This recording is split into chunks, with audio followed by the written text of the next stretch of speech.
Hello， 大家好啊，我是西雅图房产经纪小鹿。今天这期视频呢，我们不来聊房产，来聊一聊在美国换热水器。那去年夏天呢，我们把在马萨诸塞州的波士顿老房子的热水器给换了。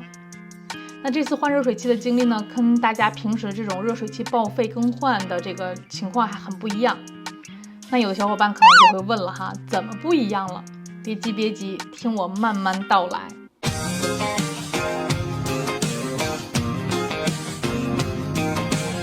首先啊，先来说一下这个房子的背景。那这个房子呢是建于1880年，那其实这个房子已经是相当于快150年的老古董房了，所以啊，维护起来也是非常的耗精力。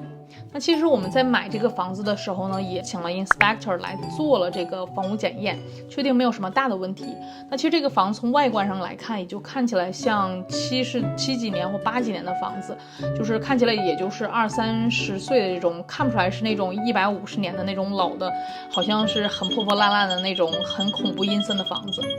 那这个房子呢，其实我当时买的时候它有很多优点啊。首先它是 two family house， 那当时我们想的就是说它是这种双家庭的房子。那我们当时想就是父母可以住一间，然后我们可以自己住一间，这样的话各自还有这种比较独立的空间。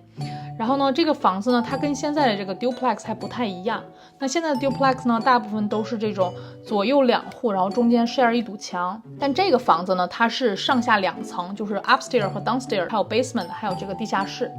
那它有很多优点，比如说像这个层高，当时你想100多年前建的房子，它的层高就非常优秀。然后呢，它又因为重新换了窗户，所以窗户又多，然后很明亮，所以它的室内就是采光又非常好。然后它的地基，当时的这个地基是用的是大石头，就是那种非常结实的这种非常稳固的地基，而不是像现在这个地基都是浇灌水泥。所以说这个房子，它总体来说这个房子的外观和各方面都是很不错的。但是它的一些内部的系统，那包括它这个供暖系统，它其实是烧油的，烧柴油的，就是还是在用这个 oil tank。然后又因为它是上下两户，所以它等于是有2个大油桶在地下室。那每年冬天呢，我们都会找这种可以提供柴油的供暖公司，然后到家里面来给这个油桶添油。那基本上添一次油就可以供1整年的使用。好，不继续说房产了啊，我们来说回到热水器。因为楼上楼下呢它是2户，所以它这个热水器呢就是也是2个，供给楼上和楼下各自使用。那么这个热水器其实我们在换的时候呢，这2个热水器还都可以用，只不过它的样子啊，怎么说呢，就是惨不忍睹。那可以给大家看一下它们的样子啊，上面呢锈迹斑斑，感觉呢就是随时可能会罢工，然后2个热水器感觉随时都可能被报废掉。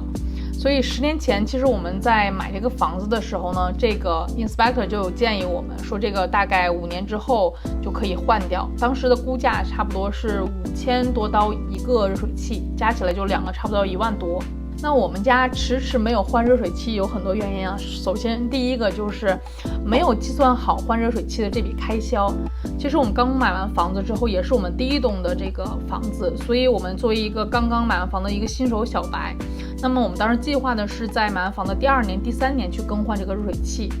但是我们当时错误的认为，就是说换热水器必须是要攒好这个一笔钱，就比如说1万多块钱，然后再去换它。所以说我们这个就是一直没有做好这个开销的计划，所以就一拖再拖。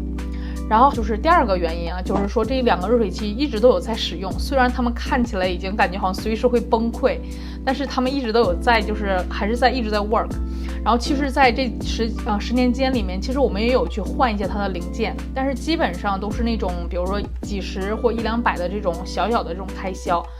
然后我们其实在每年有维修的人来看的时候，包括这个柴油公司，就是来供暖公司来看的时候，我们都有问这些就是 technician， 然后说这个需不要把它们换掉。然后 technician 他们的大部分的意见回答都是说，如果可以继续用就不用换。那最后一个原因呢，因为我们其实一直在纠结一个问题啊，就是到底要不要把这个 oil tank 换成天然气。因为我们现在当时这个房子因为是150年的老房子，所以它一直都没有天然气引到家里面来，所以我们其实当时一直在纠结说要不要把这个 oil tank 换掉，然后天然气引到家里面来，然后变成烧天然气，然后再同时换这个热水器。但是对于刚刚有了这个第1栋房子的人来说，就是我们觉得这个 project 非常大，因为要换这个 oil tank 换成天然气，然后又要换这2个热水器。所以我们当时就觉得说这个 project 太复杂了，我们没有办法 handle， 所以这也是迟迟未有换热水器的一个原因。后来呢，出现了一个非常推动我们去换热水器的一个事情，就是邻居他们家换了热水器。那他们家因为也是老房子，所以呢，他们家当时也是没有天然气引到家里面来，然后所以他们也是先是申请了 permit， 然后把天然气引到家里面来，然后又把这个 oil tank， 就是我看到是把它大卸8块，然后抬出去，然后换了新的热水器。所以当时给我们的印象中，好像这个邻居没有很复杂，我们也去找他聊，他们就说就是跟 City 打电话呀，然后联系天然气公司啊，然后就来把它一步一步把它换掉。然后大概项目当时我们的印象中好像就1-2个月事情，没有觉得拖很久。所以其实这也是给了我们很大一个动力，就觉得这个过程其实并没有像我们想象中的那么复杂。所以在经历了整个疫情之后，就在去年我们终于下定决心要把这个热水器给换掉，然后同时呢又把天然气引到家里来。其实也主要是担心那个房现在在出租，所以担心租客住在那里的安全性问题，然后包括如果冬天的话热水器突然报废掉，那么也是会给租客带来不便，所以我们下定决心把它换掉。但是整个过程真的是山路18弯，槽点满满，就是也让我对美国的这种工作效率有了一个更深层次的了解。那我们家更换热水器包括天然气呢，经历了以下几个阶段，我跟大家来分享一下。那本来时间还早，所以我们想着说在冬天之前把这个热水器给换好，所以我就打算在7月初，那时候天气还是挺热的时候，夏季的时候，然后就联系了这个 City， 我先去给 City 打电话，然后问了一下，就是说应该如何去换这个热水器，然后怎么样把家里面的这个 oil tank 换成这个 gas。然后呢 City 就给了我一个联系方式，就给了我一个 email 和一个电话。后来我才知道这个联系人呢，他其实就是天然气公司，就我们那边负责天然气公司的 National Grid 的一个工作人员，那这里简称为小 A 啊。就是我给小 A 打电话，小 A 从来就没有接过，然后我给小 A 发 email 呢，然后小 A 基本都是隔1天2天之后才回复我。其实在美国生活的小伙伴，对于美国这种工作效率，其实他已经多少有点习以为常了，但是我还是觉得就是说这个只要是你不耽误我这个进程，其实我都是可以忍的哈。然后呢，在发了 email 之后呢，对方就回复说，他说可以给我推荐2个 plumbing company， 也就是管道公司。然后这个管道公司呢，他会就是说让我去找他们，然后做 free estimate， 然后让我自己来挑一个作为就是之后的合作的公司。那后来呢，我就找了这2个公司，然后都聊了一下，然后最后选定了其中一个叫做 GEM 的 plumbing company。那这里不是打广告啊，那我真的是用了之后，这个公司觉得真的是整个过程还是非常的顺利的，然后整个的体验也是非常好的。就是我觉得现在回想起来，觉得可能当时我应该是选择对了，因为整个过程中和这个 team 合作都是还是挺让人满意的。我觉得也可能是在整个过程中，就是最欣慰的，也就是能找到这个公司合作了。那真的不是广告啊，再重申一遍，这公司呢，我就是联系他之后，我确定了跟他合作，然后大概选定了用哪个型号的 water heater， 然后呢，我就告诉了这个 National Grid 说我已经选定了这个合作的 plumbing company， 然后他就发给了我一个表格，然后这个表格就是叫做 Residential Gas Service Agreement。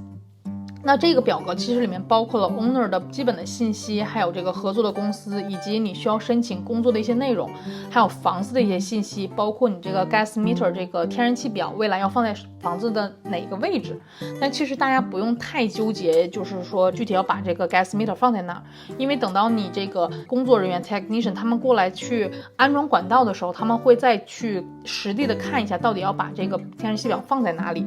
然后呢就是他会给你一个比较好的意见。之后填好这个表格，你就可以发给这个天然气公司。当时我是填好了，然后发给了 National Grid， 然后之后就开始等消息了。那刚才也提到了哈，我们这个老房子呢，它之前是没有通天然气的，所以呢就需要把门前的这个天然气管道呢先通到我们自家来。那这里就涉及到了第一个 permit， 叫做 Street Opening Permit， 其实这个是需要从 City 拿到 approved 的。National Grid 呢，也就是这个天然气公司呢，他就同意说他们帮忙来拿这个 permit， 然后他们其实有一个专门的一个名词来描述这个允许，叫做 dig day， 就是挖掘的日子。所以说光等这个 permit 被 approve 就等了很长时间，等了好几周。然后当时就是其实在整个过程中，我们 owner 是屋主，什么都不需要做的，就只是干等着就好了。那这个时间整个过程就从7月末一直推到8月末。然后我中间8月初的时候，其实我有给这个就是小 A 联系，就是说问他整个这个过程到底有没有被 approve。然后小 A 就回复我，就是说那个他们还在等。然后后来等到8月末的时候，我实在等不了了，然后我又就是疯狂的催小 A， 我就说那个到底有没有一个答复。然后小 A 就说他们 had a hard time getting permit from the city， 然后他就给了我一个联系方式，然后让我作为 customer， 作为这个就是客户直接去联系 city。然后这个 department 就是 Department of Public Work， 这就是部门。然后我当时就直接打电话过去问，然后结果对方就接了。然后接完了之后，我大概说了一下我们的地址，然后说一下我们的情况，然后对方直接告诉我说我们不需要 permit， 也就是说我们不需要这个 permit 就其实就可以开始让天然气公司开始工作了。然后我就马上联系小 A， 我就说这个 City 回应说我们不需要 permit， 不需要等这个 approve， 那就直接可以开始做。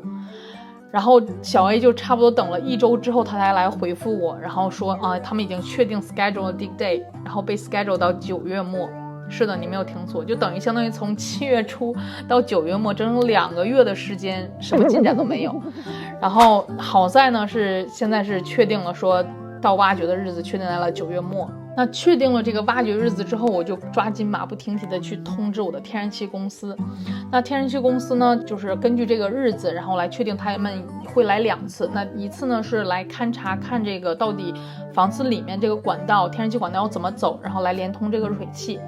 然后呢，第2个这个 appointment 的话，他们来以后就直接开始开干，就可以直接开始安装了，安装管道，安装这个新的热水器。但是需要求说，在这个他们中间来这2次之间呢，是这个 gas meter， 也就是天然气表要安好。所以呢，我就马上去通知问这个小 A， 我就说可不可以在 dig day 挖掘的那一天，我们就把这个天然气表安好。然后小 A 直接回我说 no， 不可以，你要等这个 line 安好了之后才可以。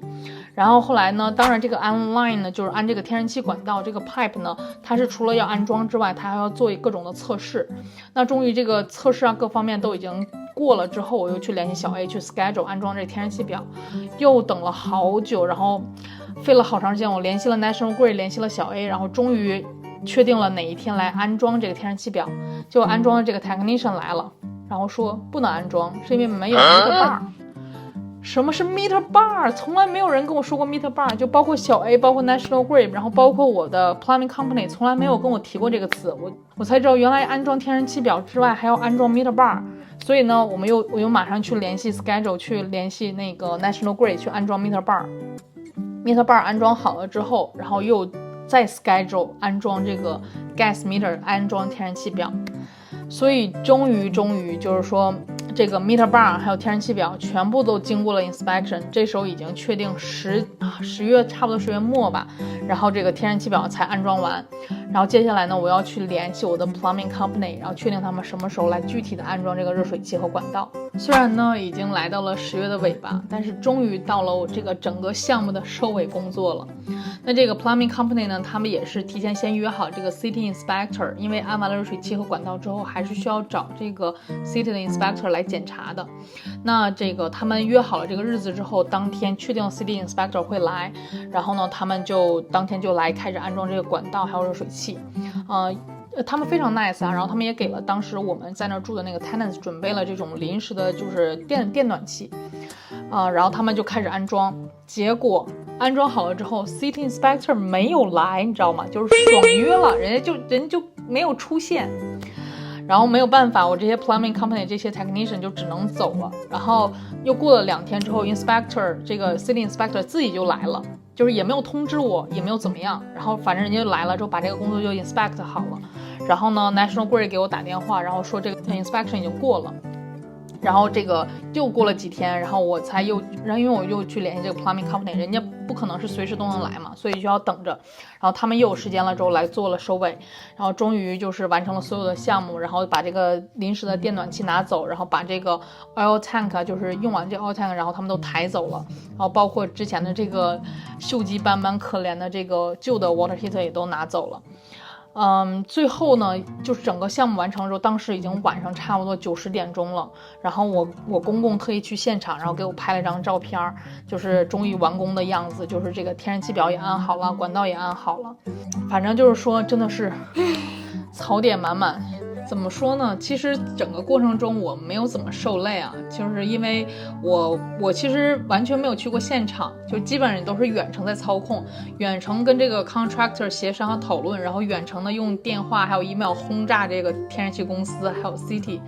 那所以呢，就是我其实只有在非常开始的时候跟 plumber 见了一面，就是7月初的时候，然后那个时候就是确定了用哪家 plumbing company， 然后包括就是确定热水器的型号，还有以及热水器未来要放在哪里，因为热水器是放在我们家的 basement 里面，就具体的位置要放在那儿。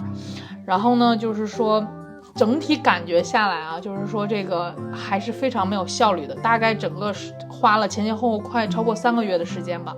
就整个过程中也非常的不透明，也没有一个明确的人，包括这个小 A 也没有告诉我们接下来一个整体的步骤是怎么样，都是推一下走一下，然后这样。反正就是，但是最后呢，结果是好的。我们这个就是 oil tank 也换成了天然气，然后同时这个也换了新的这个高效的热水器，也是给这个 tenants 省了不少钱。如果你们家还在继续使用这种 oil tank， 那你打算换成天然气吗？那在美国的生活工作中呢，你是否也遇到了这种工作效率非常低的这种安排呢？那欢迎大家多多交流啊。那今天的视频呢就到这儿了，知己知彼，百战不殆。那我们下期再见喽，拜拜。